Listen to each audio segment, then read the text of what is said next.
We will call this thing to order. Do the invocation. Somebody else wants to do it. If anybody's interested in doing it, let me know. Amen. My mic is on. Everybody else on? Okay. Lord, please watch over us and continue to protect us during these difficult times. Please help our transition of elected officials to go smoothly, and help us to make the correct decisions for our public and friends in the city of Hannibal. Amen. Amen. Pledge of allegiance to the flag of the United States of America and to the republic for which it stands, one nation, under God, indivisible, with liberty and justice for all.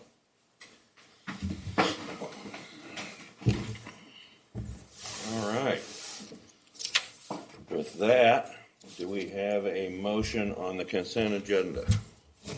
Move to approve the consent agenda, A, B, and C. Second. All in favor? Aye. Aye. Aye. That has passed. Comments from the audience. I don't see any names on there. I see mostly BPW employees. Mike, do you have anything you need to say? Okay. Thanks for coming, by the way. With that, we will move on to Ken Reedner. Okay, thank you.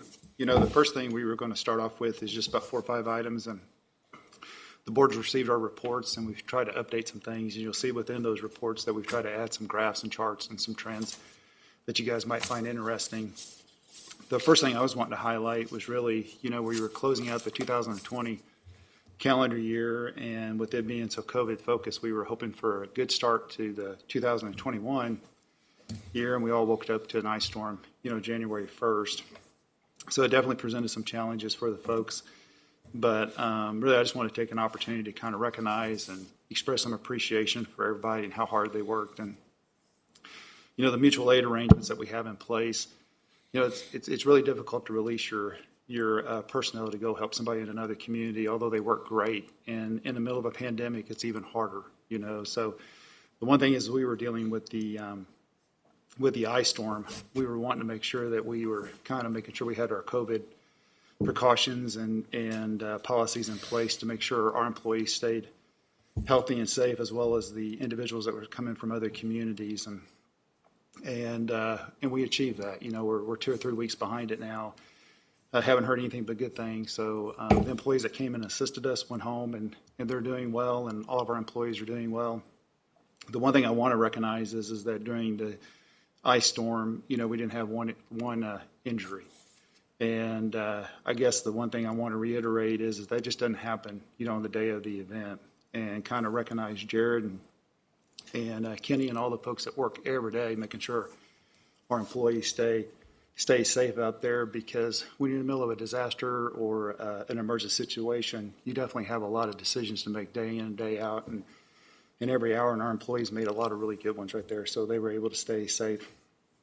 And then to kind of give you some idea, we had folks from Columbia, Harrisonville, Higginsville, Macon, Rolla come in to assist us.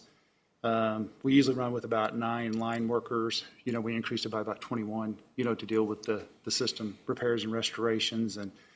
And all those individuals came in and really hit the ground running, and it was really, really effective. You know, when you think about losing a third of your system and having them all back into service pretty much within 48 hours, that's quite an accomplishment. And like I said, there's a lot of individuals that was doing work that's not their normal assignments, and they all stepped up and did a great job with it. You know, we opened up the Emergency Operations Center, and Matt took the lead on it, and we just did incredible. I mean, I kind of looked at him at one point and said, how many times have you done this? And because, well, this is about my first time, you know, and but the coordination of the work went extremely well. You know, Jared handled assignments to the crews out in the field extremely well. You know, back to the COVID, he went out to the hotels and made sure we dispatched them from the hotels and kind of kept the workforce separated for their own protection. And you know, then we had individuals step up and guide and direct the crews throughout the town. And that's not easy to do. I mean, when you're a water employee and then you have to go out there and start helping electric line workers, you know, with opening and closing circuits, it takes awful good communication. And the individuals in the SCADA system, and like I said, Matt and Jared and all those people guiding and directing them and making good communications out there where it's being done safely. And, we have people doing logistical side of things. Matthew Jones stepped up and did all the interaction on social media, and anyway, and I think the one thing I do want to do is recognize the SCADA personnel, because sitting back there listening to the phone calls and being overwhelmed, with customers' needs and requests. But Rob Vanderlick and Mike Bacon and Connie Quinn, Keenan Freeze and Kevin Morrison just did an outstanding job. And a lot of times when you're dealing with a stressful situation, it's hard to stay calm, and they stay calm throughout the whole, throughout the whole process. And I think the one thing is we've already kind of went back through, and you've seen the board packet where we've done a post-storm assessment, trying to identify, what went well, what didn't go well. And Matt's probably going to hit on a few of these points when he does his presentation. But I think it does just reinforce or confirm, vegetation management and really working with the customers and making sure we're keeping trees trimmed and out of the lines. And it really does show when you have an ice storm.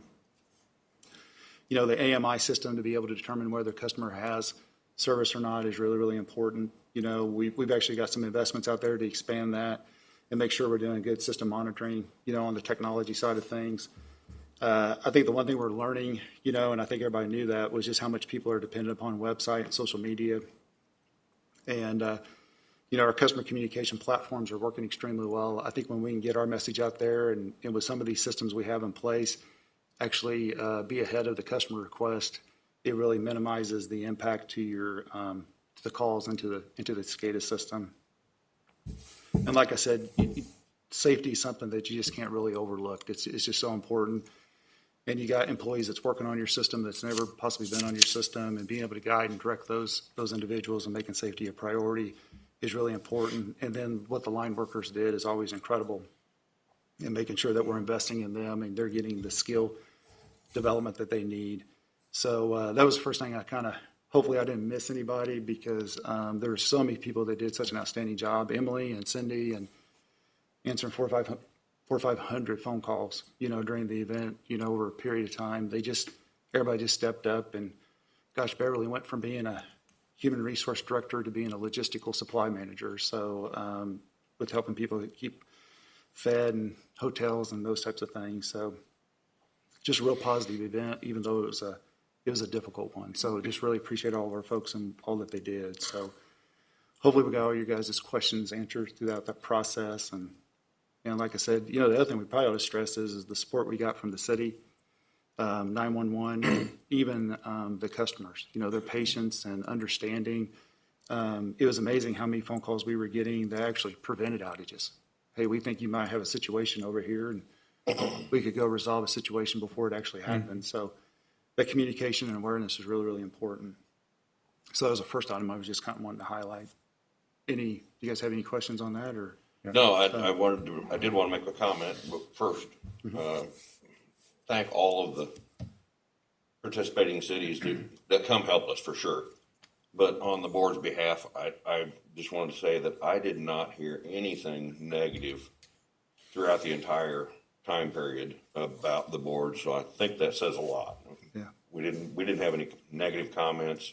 I didn't get any nasty phone calls, so I think it was really a credit to you guys for doing a very good job. Yeah, I second that. I did see a crew out fixing the problem. You could see the tree limbs leaning on the wires, and they were out there fixing it before it was going to break. You could see that was over on Pioneer, just driving through, and they solved the problem right away in advance. Yeah, no, like I said, I really appreciate that, because the folks just really worked really hard, and they couldn't have done a better job. I mean, they really were attuned to everything. And, I think the other thing I want to do is kind of recognize Nick and Jeff and Gene and Mark. Like I said, they were the ones that went out there and took the crews out there and got themselves in an uncomfortable situation, but they just handled it great. The next item I have is the APPA legislative rally is March 1st and 2nd.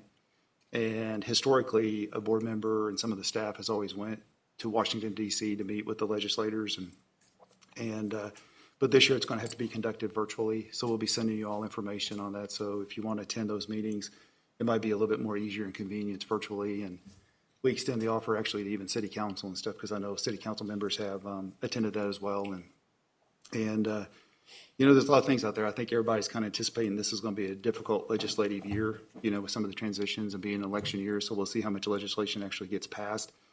But there's some pretty big items out there that's pretty important to the utility industry, and staying abreast of those are really, really important. But that's March 1st and 2nd.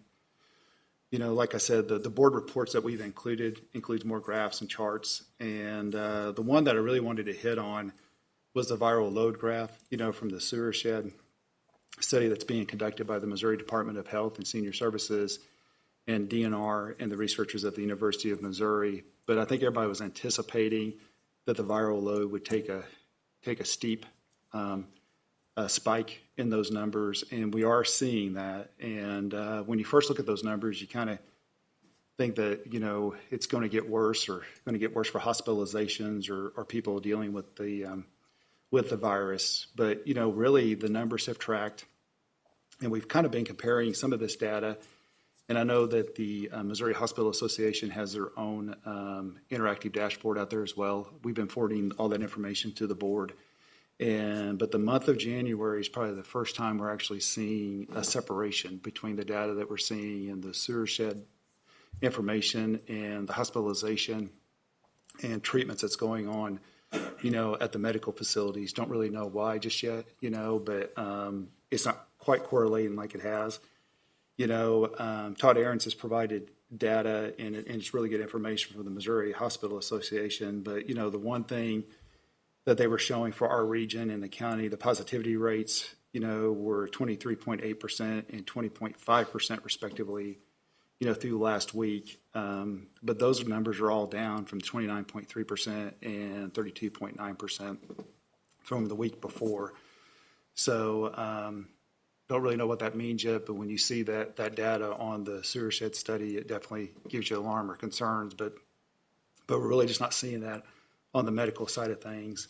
And, I think the one thing I also want to do is kind of recognize Todd and Hannibal Regional Hospital, because through last week, they're dealing with a very difficult situation of the vaccinations and getting that distributed to our community. And they were able to distribute 6,000 vaccines, during that period of time. And I know that's no easy feat to do, and they're kind of working through that. And we're all trying to work together to make sure that information gets out there and gets to the public, and those links are being made aware of, and recognizing that, for the state of Missouri, it's actually being driven by the state.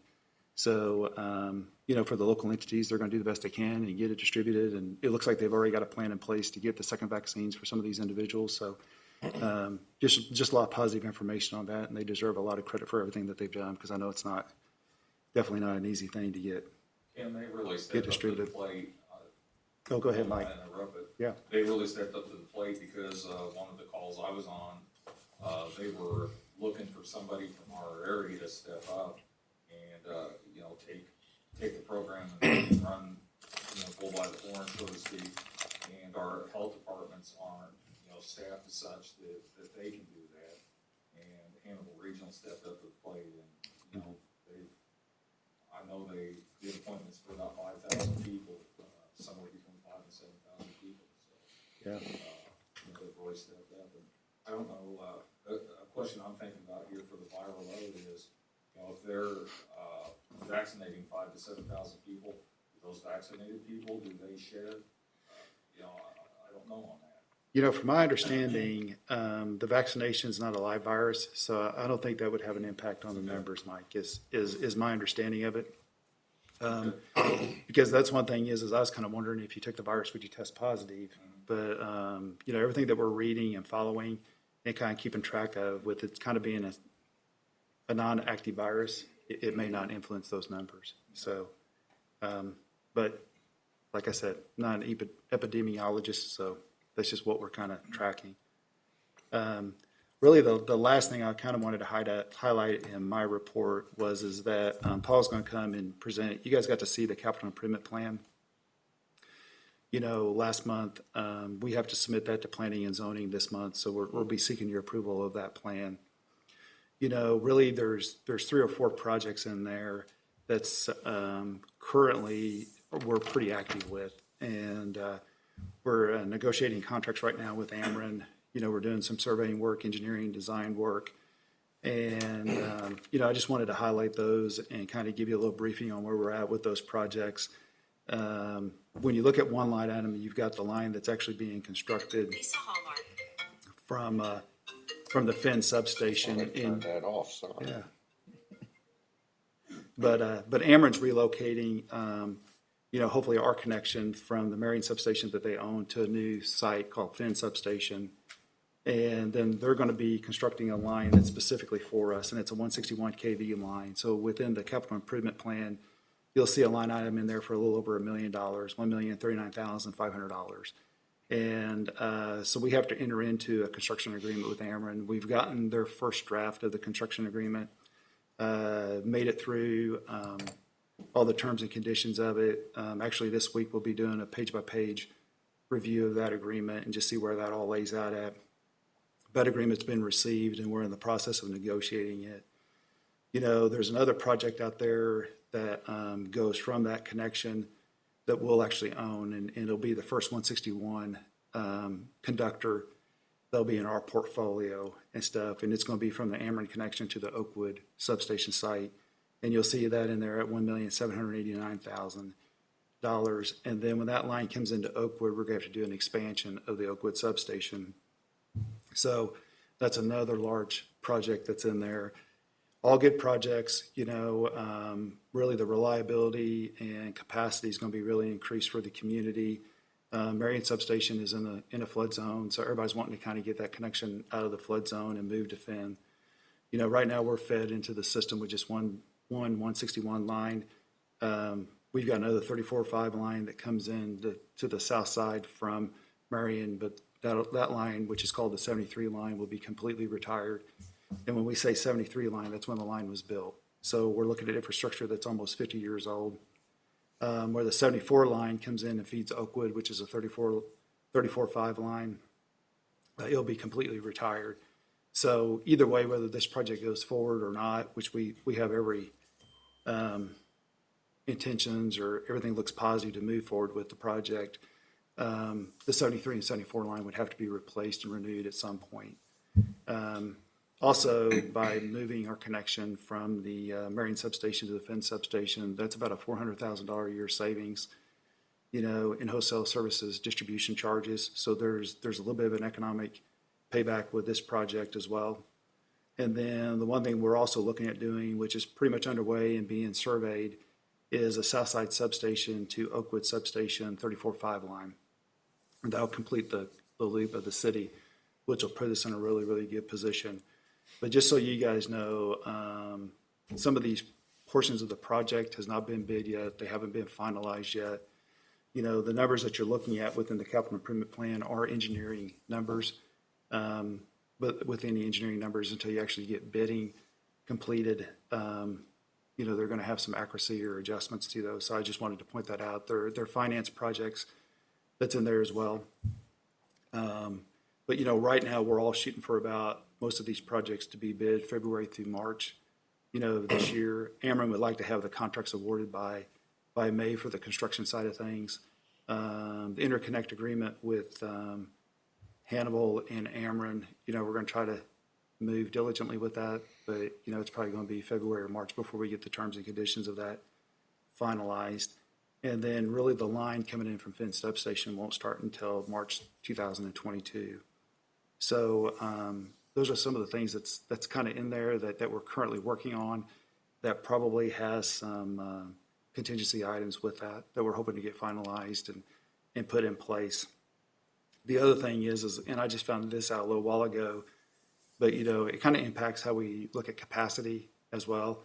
And within the MISO capacity market, they're actually looking at moving away from annual auctions to a seasonal auction, which may change the pricing that we're seeing for capacity that we have to acquire. And then they're also looking at generation capacity resource accreditations and type margin hours. I think that's trying to make sure that a generating resource is actually available, when it's necessary and stuff. So If it's not available, then maybe it'll receive a lower rating. So if it's wind or solar and it's not available during that period of time, then you want to treat it as such. And so they're trying to get those items correct. And then the other thing, whether this item goes or not, is zonal capacity requirements. You know, for us, you'll see in there, we're in a certain zone. Prairie State's capacity is in a different zone. So if they go ahead and pass these tariffs, most of the capacity that we acquire, 50% of it will actually have to be within the zone that Hannibal is located within. And some of that's just being driven by making sure that the grid has got the resources and capabilities to support the load when necessary. But like I said, just even got that information today, but that all goes a part of, you know, some of these projects that we're looking at, because there's not only the capital side of things, but some O&M expenditures as well. So kind of wanted to give the board an update and put those pieces out there and make sure you guys are aware of that, you know, before we go into the capital improvement plan that Paul will present here in a little bit. So those are the main items I have, and I'd be happy to answer any questions that you guys may have on, you know, on those items or anything in the report. I am interested in that Prairie State information you just shared. That's the first I'd heard of that, so. Well, it's the first we've heard of it as well. You know, right now you're getting credit for capacity, you know, within the MISO market. Prairie State. For Prairie State, you know, if we have to go out and acquire capacity, you know, underneath that new item of 3, then we'll have to adjust, you know, what the capacity that we do buy and what resources that we put in, because they'll have to be within our zone. So, but and for sure, the board's going to be getting a whole lot more information on all these items. I just wanted to give you an update. I was hoping to be farther along with the contract than we are right now, but there's still just a lot of things that need to be worked out. So, Ken, what are the implications of us using less Prairie State in our commitment to use a certain amount? you know, we're contractually committed, you know, for Prairie State, so it's pretty much a firm agreement. If anything, if you can't count that capacity within your zone, you're going to have to go acquire more capacity to meet your capacity requirements within MISO. So every purchase power agreement you have will have a capacity component and an energy component. And so right now, the firm capacity is 20 megawatts, you know, for Prairie State that we're counting, and it's part of our resource allocation. But if the 20 megawatts doesn't really count towards the 50% within our zone, then we'd have to go back out into the marketplace and acquire more capacity. So, so really, when you look at that, there's an economic risk that goes along with it for us if they change that formula. So this stuff's been being discussed, you know, probably at a higher level at MISO, and so they're taking feedback, and obviously some people are probably not going to be real happy with this change because there is going to be an economic impact to how you acquire and purchase capacity. So, Ken, correct me if I'm wrong, we would be able to sell that capacity in the market that we're not part of, correct? you know, I'm not for sure. You know, that's, you know, Jared asks a really good question is that if for whatever reason you're in a zone and the capacity market's higher, you know, and he really brings up a really good point, kind of back to there actually could be an economic benefit. So let's say Prairie State's in zone 6 and capacity goes for higher, then it actually might reduce, you know, the cost that we pay into Prairie State by the time they allocate the revenue and expenditures back to us. So there could be a positive impact as well. So what zone is the wind power? Is that a zone that we are involved with or not? No? Well, I mean, when you look at grain belt, and I'm assuming that's what you're asking about. Yes, it was. You know, I really don't know. I mean, Prairie State, I said zone 6, but it's in zone 4, and then the diesel units, you know, we're in zone 5. I'm not for sure how they would allocate that because some of those resources are not even in MISO. They're actually, the generation resources are actually on the SPP side of things. So, but I could find out for you, but I'm not for sure how that'd be allocated. I'm just curious. Yeah. And there's always been a deduct for wind or solar. So, I mean, you don't get a one-for-one relationship. Mm-hmm. So, but anyway, no, we'll get that all put together. It's just some moving pieces that we'll have to get defined and see where we're at on it. We're actually going to go out and test the MISO market this month, and see what we're seeing on pricing. Although the reason I bring that up is with these potential changes, it may be hard for people to actually even submit, estimated proposals because they'll wait and see. The market is usually in March, is when they do the annual auctions. So, no, I appreciate the questions. Yeah.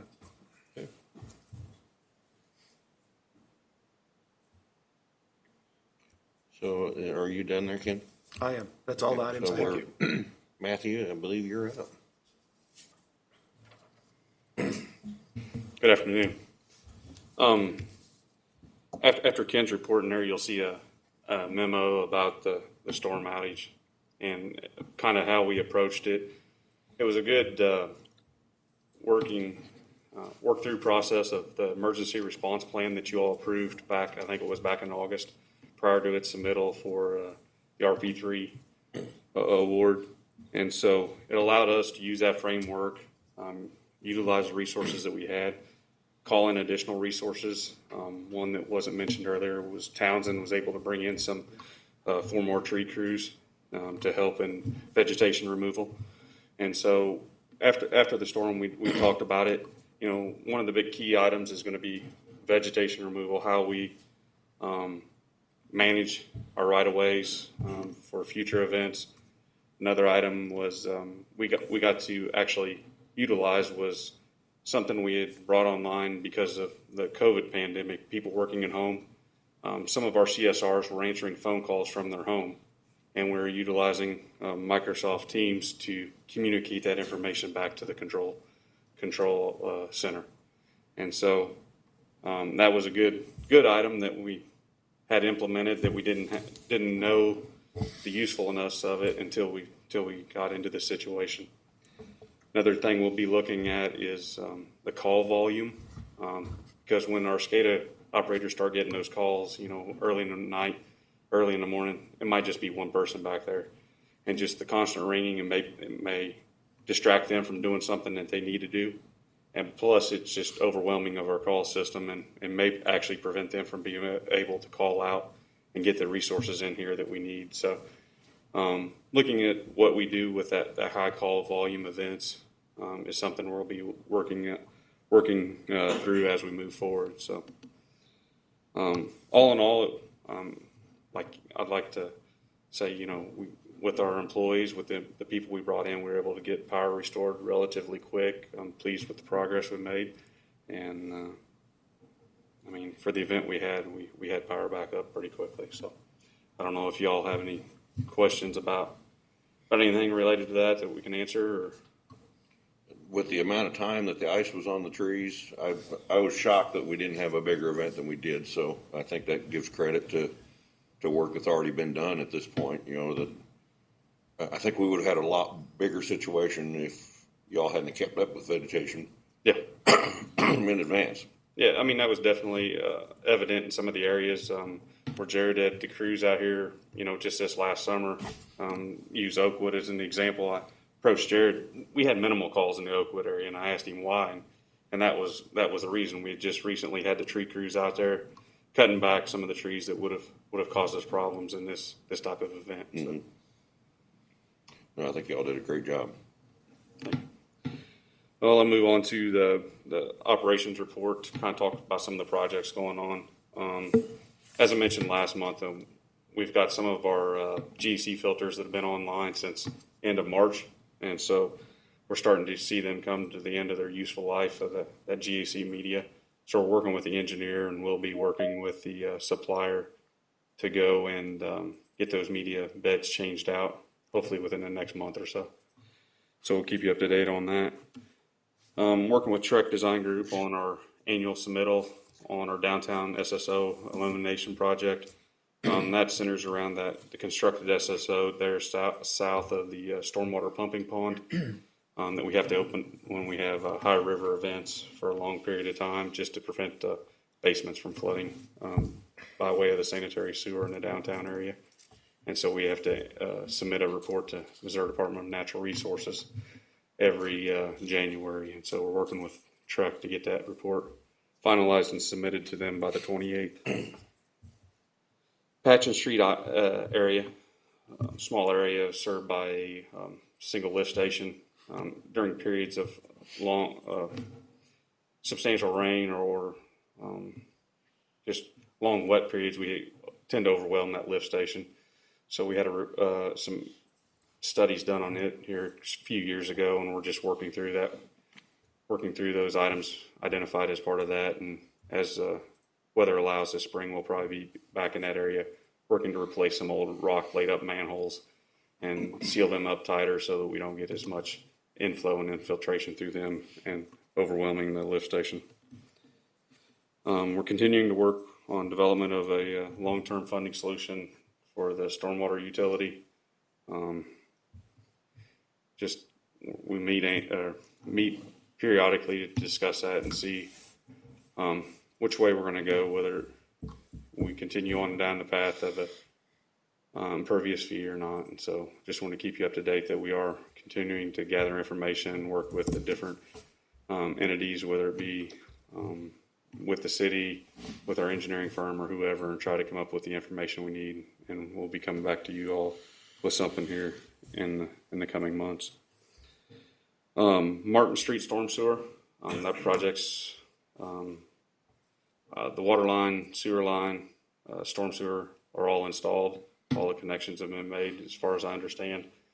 I'm waiting on better weather to get in there and do a concrete curb and sidewalk restoration, and then re-asphalt the street once the temperatures warm up late March, early April. So all in all, it was a good project. We're able to replace aging infrastructure and with minimal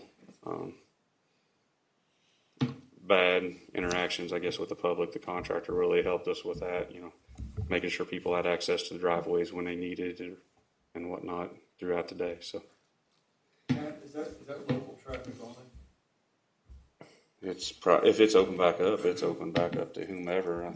I'm guessing they're pulled off there for right now. Because like I say, they only got, yeah, It goes back, but there's a lot of gravel there. yeah, it looks fully open. Yeah. Yep. So, North Street Storm Sewer, we're continuing to work with the Corps of Engineers on their portion of that replacement. They're 90 to 100, or between 90 and 100% complete on their plans, and so hopefully within the next few weeks they'll be ready to go out to bid on that. We're continuing to work with FEMA on their portion, what they're going to pay, how much they're going to pay, and that kind of ties into our portion with the design contract with PSBA, how we tailor that project. So it's continuing to move forward. And then the last item is on the electric side, the tie line between Oakwood Substation and Southside Substation. The plans for the 34.5 are almost 100% complete. Here within the last month or so, we've added a little portion of 13.8 rebuild. That was added to ease the construction of the 34.5. And so they're finalizing those plans as well and should be able to go out to bid here within the next month and a half. So that's all I've got, unless y'all have any questions. Matt, the releases are mainly caused by water incursion from stormwater into the sanitary sewer? You talking specifically down the downtown project? Mm-hmm. Yes. One other thing is because all that water that leaves, it goes through the levee just there south of the Mark Twain Hotel, Mm-hmm. goes out the levee, goes along Bear Creek down to Ely Street. There's a lift station that was constructed there when the new wastewater plant was constructed back around 1980. Because we don't want it to back up and flood downtown through that sanitary sewer, there's a valve in the levee. So once we close that valve, we only have a certain amount of volume for stormwater or sanitary sewer before it starts backing up in some of the buildings, especially along the east side of Main Street. And so in order to prevent that, we open a valve that has a line directly to the stormwater pumping pond. What we're trying to do right now is tighten up the system such that we don't have to close that gate valve in the levee. You know, we can continue to pump it down to the wastewater plant or seal out as much of the rainwater or stormwater as we can so that it saves that capacity that we do have for sanitary sewer in the event we have to close that valve. Is sealing that stormwater something that, I know that smoke tests have been done a lot to try to figure out where it's coming from. And also when those smoke tests happen, I know that homeowners are a little bit reluctant to say, hey, it's here. And I was just wondering if there might be some idea about encouraging homeowners to turn themselves in so that those can be sealed up faster and more aggressively. And I don't know all the rules and regulations, but if there were a way to have an initiative in an area to do that area by area and pretty comprehensively, to encourage people to turn themselves in by offering to have the BPW pay for the redirection of those drains into the into the stormwater, away from the sanitary. The idea, the thought process when that starts to happen is the homeowner, if they're caught, they're going to be faced with thousands of dollars to trench and redirect and whatever. But if there were a way to proactively have the board say, look, we're going to find it and we're going to fix it because you probably didn't build this house and it was put in that way. So in order to protect the sanitary sewer, we're going to come in and redirect that for you. And if that were done and that were funded by the BPW, it would save the water incursion. It would start to curtail it, and it would allow homeowners to turn themselves in. And if that were to be done, there's going to be a lot of costs involved. But if those costs were added to the BPW and not the stormwater, because doing that is actually protecting the sanitary part, that might be a way to do a capital improvement on the sanitary by dealing with the stormwater. Kind of just a weird idea out there, and every time the smoke people come around, it's like, oh, don't tell them, don't say it, because we're going to have to pay a lot of money to fix it. It'd be nice to turn that around and have that idea change and have those things fixed proactively. Just kind of throwing it out there. It's something that has been discussed within staff levels before and with our engineer on that. The idea was when they went through and did the smoke testing, we take the low-hanging fruit that we can fix on the public side and address those items first and see what impacts they have. We're about to the end of the public side of things, and like you say, now we're going to have to start addressing things on private people's property. And so how do we do that, or what it looks like? That's something that we haven't determined yet, but I'll definitely talk with them and see what their experience has been with it, because they've been working with communities under consent decrees with EPA in different towns, and they have some experience with it. So it's something worth looking at. Okay. I know Lake Apollo area where we had the sump pump issues. We gave them a grace period, to get repairs, and that allowed us to get the sump pumps off the system, but then allowed them time to do it as well. So, Cool. Okay. all right, thank you. Thank you, Matt. Thank you. Paul, I think you're up.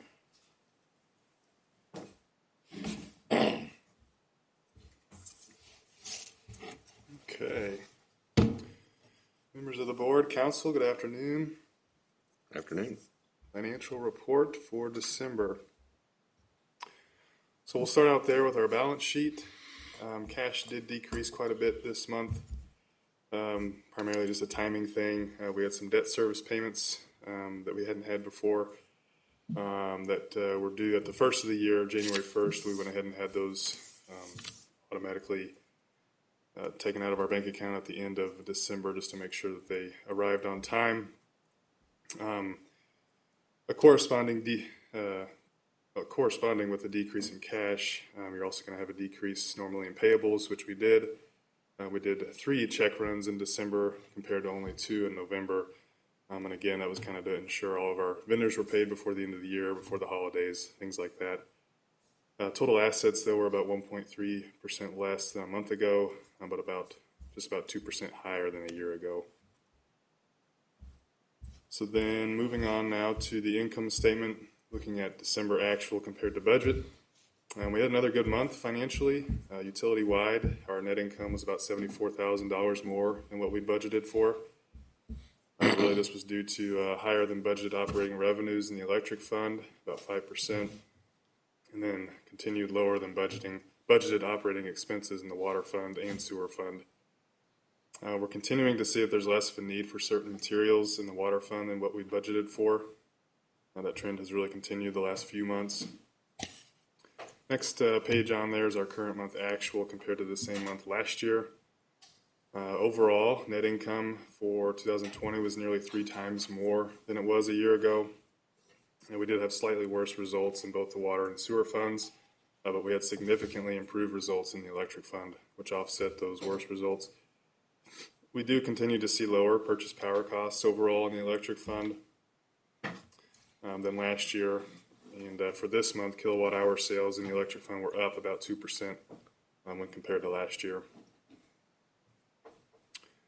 So if we move on down to year-to-date actual and compare that to the budget, we are now halfway through our fiscal year, and utility-wide net income is about 6% more than budgeted, which is a favorable variance, and that primary driver is those lower than budgeted expenses that we continue to see.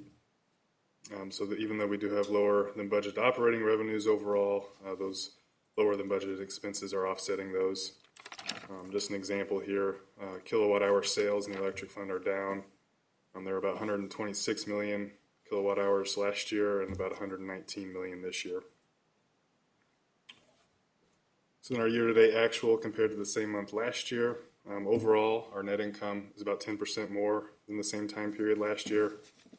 If we compare it to a year ago, our lower operating revenues in all 3 funds are still being offset by those lower operating expenses. As I've said multiple times, the biggest decrease in operating expenses is in the water fund. And then additionally, there's been a 10% decline in purchase power cost in that time. So really overall, December was another excellent month. It continues that positive trend that we started last month. And I've said it over and over, but we're continuing to operate amidst a pandemic. We did see colder weather, though, for this December than what we saw last year. And so that contributed to revenues that were a little bit closer to what we budgeted for. And then the continued reduction in spending this year just shows that we're continuing to operate efficiently and do what we can to cut costs when needed. The rest of the information there is our normal information included, the check register, cash reserves and targets and things like that.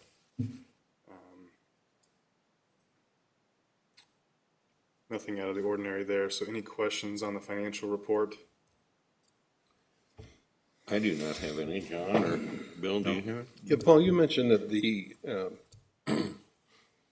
debt service payment is new this year. Is that mainly from the GAC? Correct, yeah. So the GAC payment was actually interest only. So we have yet to make any principal payments on that bond. And then if you recall, right around the same time last year, we refunded the 2013 sewer bond with the 2020 sewer bond. Mm-hmm. And so that first payment on that, principal and interest, came out there late in December. It was due January 1st. And so we had about a 8, so when we refunded the 2013 bond, there was a gap there before we had to start paying again on the new bond. So a little bit of savings there.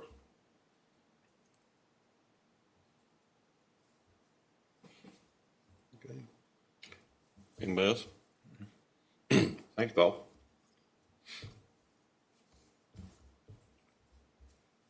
Capital improvements. Yes, we're looking at Paul again with capital improvement.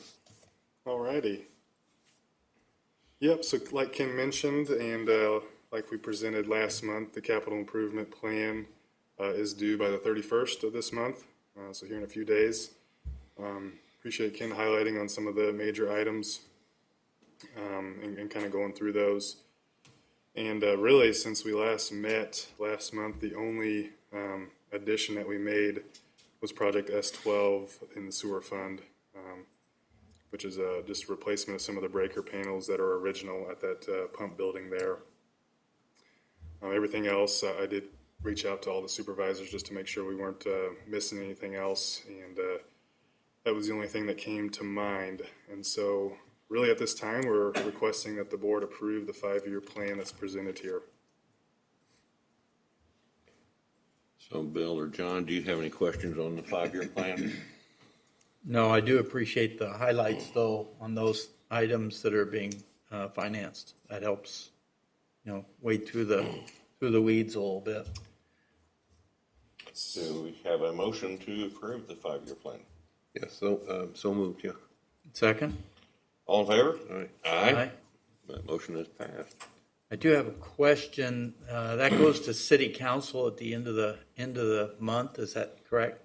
Actually goes to planning and Or zoning. planning commission? Yep, which ultimately will go to city council. Will you attend that? How's that coordinated? So No, they bring in each group, and actually, Mike's on the committee as well on the planning and zoning, but we go over line item by line item. Yeah, You do know. they approve that? In other words, are they approving, I'm looking at chicken and the egg here, how's that budget cycle work? Do we create that and pass it forward with an approval here, and then they approve it, or is it just a courtesy? It's just a It's courtesy. a recommendation to the council. It's a charter thing. So then the city council, this is a question, I guess, for logistics. Then the city council votes on that as part of their package. So in other words, the two packages are brought together. Is that correct? Okay. And then ultimately, that's one thing I was kind of talking about a little bit earlier, Bill, is that this will actually feed into our budgeting process. That goes back to the board, and these projects will get outlined. And so within the respective budget year, you guys will have an opportunity to approve those projects again as we get better data and present Okay. that as Okay. well. So And so the comments from the city council, new eyes, that's fine. Everybody works together on it. Is it possible then to amend this again, or do we basically revise it as needed through the distribution or for the allocation process? I'm going to kind of look, I've never been through that process, that if they ask for an amendment, does it come back to the board, or is it just amended at the city council level? And then I'm going to look at you, James. Do you have?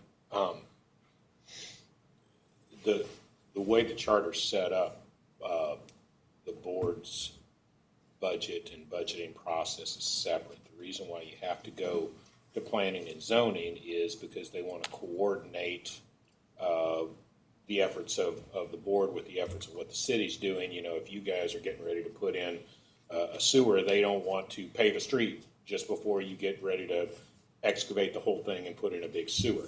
It's not a separate approval process. It's really more of a let's coordinate and know what everybody's doing. So the answer to your question would be, it's your all separate budget. Now, the council has certain oversight powers in that they can ask you not to do stuff. They can express to you that they're doing things in a particular way.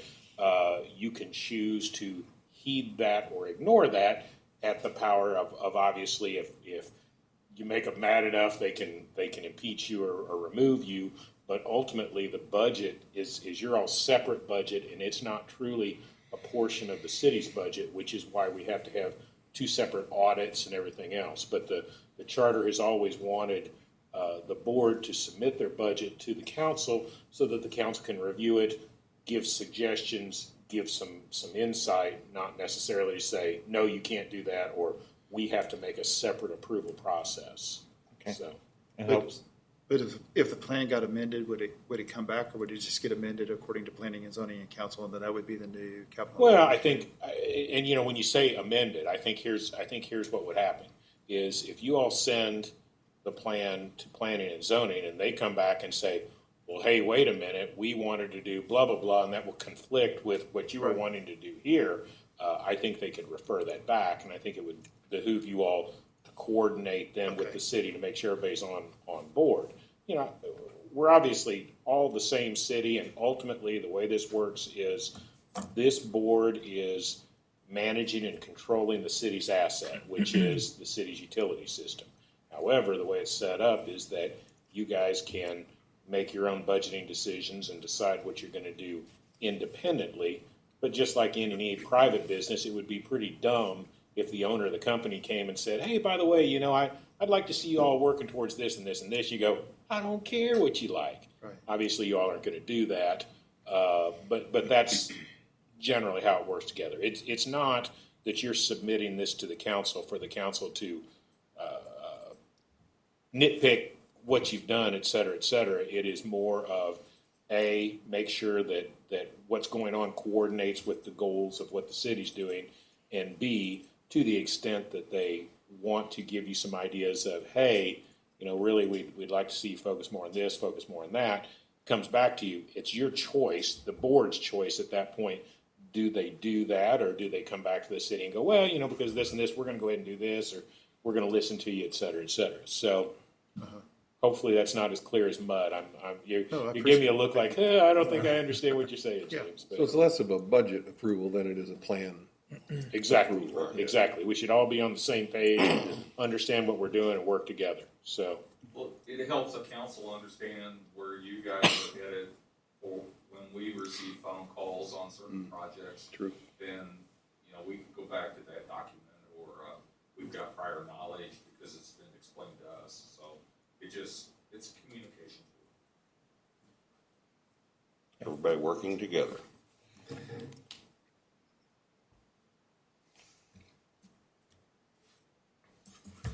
So we've got the plan approved. We got, James, I think you're up again. I didn't I just do enough talking? You did. I have no additional comments. And I'm fogging myself up again, which is why I took them off in the first place, because I fog up. Yeah, all day long. Yep. Any general discussion? Hearing none.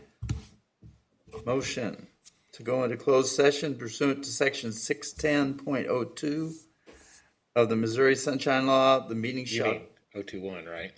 021, 112 of the Missouri Sunshine Law, the meeting shall convene in closed session to discuss litigation and contracts, admitting William Fisher, Bill Dees, John Ortworth, James Lemon, Ken Reesner, Matthew Mudslinger, Jared Stewart, Paul Trunhale, Beverly Stewart, and Courtney Harris. And Beverly will not be attending today. Okay. So I'll second. excluding Beverly. John, Second. Sure. All in favor? Aye. Aye. Motion is passed. This meeting will move into closed session now. Thank you. Thank you, Mike.